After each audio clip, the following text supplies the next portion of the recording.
what we really are constantly doing is trying to balance that. I call it urban suburban, but if you will, the suburban rural needs. In that respect, we're all one state, but those needs are very, very different. Particularly on the rural side, we are constantly working to address your rural highways and really building up the shoulders on those. While up in the city, we've got the preponderance of just the numerical strength here, and so we're dealing with a lot of volume and a little bit of space.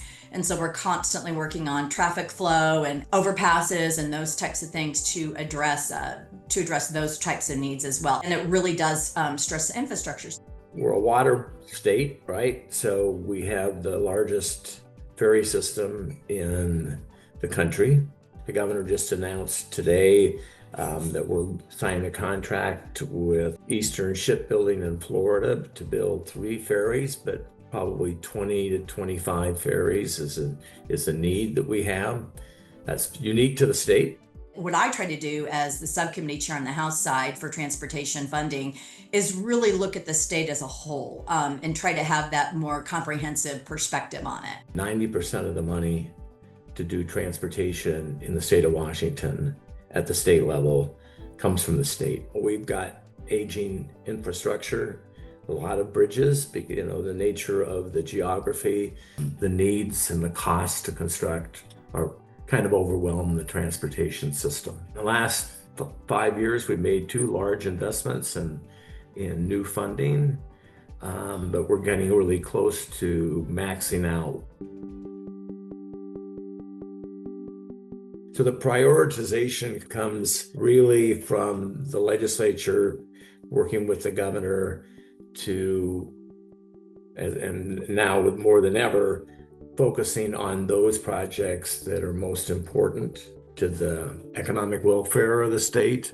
And we have, I think, 5 major, what we would call mega projects currently under construction. And we really do prioritize those projects that have been started, getting them finished, rather than a lot of new investments in new needs that have come up. What we do in Oklahoma, and other states might have something similar, but goodness, we've been doing this for about 20 some odd years. It's taken us a while to really build up to the strength of the program we have, but we have something called the 8-year plan, where the projects are lined out and where they're going to be on that 8-year plan. We do a reassessment, and I say we, the Oklahoma Department of Transportation does a reassessment, reevaluation every year in the fall of that. And that is our foundation. Fantastic. We will keep putting money into that. In fact, we just actually did an increase on that. We will go up to 620 mil per year on that on the state side. And that is a blend of the state portion, you get some federal money in there, and then some of your local, particularly in Oklahoma, some of your tribal monies will be blended in it there. In the whole political process, new projects get a lot of attention and get a lot of support from individual members, and because of that, the operation and maintenance of the system suffers from that. But I think we've turned the corner and refocusing the investments more onto preservation and maintenance. The asset preservation plan is reevaluated and rebalanced every 5 years in the fall, but that's to address some of the existing, really the existing maintenance, operation and maintenance within our states within the purview of the ODOT system.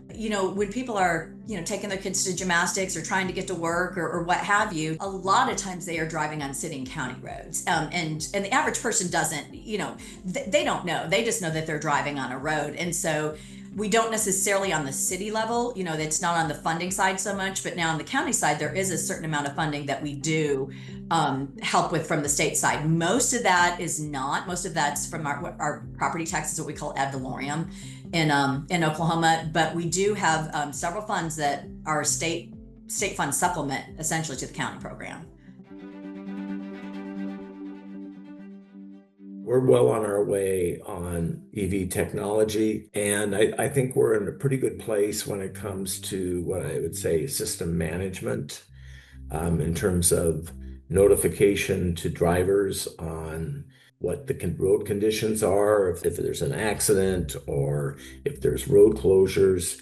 Certainly, there are always talks about some of the sensors and plate readers and some of those types of things. We are using a plate reading system along the Oklahoma Turnpike authority system. And so all of those things are constantly emerging. I think the challenge for us is, given our dire situation with needing to construct more projects, it's hard to carve out a lot of money for new technology when you're just trying to keep the system afloat. I would say the biggest thing that we've done the last couple of years on emerging technologies, as far as surface, has definitely been the authorization of the autonomous vehicles. Until we did that legislation, we were the only ones at that point along the I-40 corridor who had not done some sort of authorizing framework. So it was desperately needed in our state.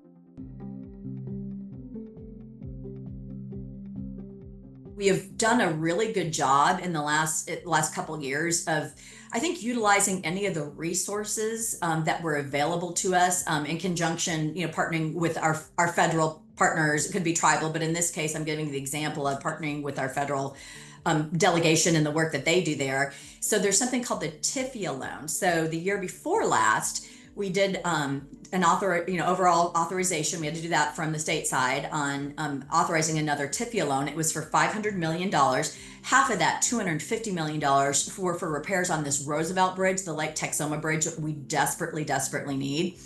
And then this year, when we were in session, we've had record flooding, like I said, and unfortunately, we had portions of that bridge that, I don't know if they flat out got washed up, but we had to shut it down. It was inoperable due to some of the weather conditions. It all comes back, I think, to funding, and we were actually making investments in moving a village to higher ground because of existing climate impacts. And that's where the money from our carbon emissions program helps get a bit ahead of relocations and shoring up of the system to deal with the inevitable future of the impacts of climate change. I mean, is there ever a good time to shut down a road? And so, whether it's summer travel or you've got the fall and people are going back to school or it's the holidays, I think it's just an ongoing effort. And I know that they do a pretty phenomenal job of balancing it because I will tell you, at least from my point of view, from a lawmaker, I don't hear a lot of complaints about it. And that's a good thing. Our Department of Transportation does a lot of careful planning in terms of doing increments. Right. We can't afford to close down a large number of lanes. And so that means a lot of night project work in the state of Washington to minimize the amount of closures during peak hours. Overall, we're doing the best we can to certainly balance all the needs and get the work done, anytime we can, to make sure that it's not a hindrance to people when they are trying to go to work and go to school and just really conduct, daily activities of their everyday lives.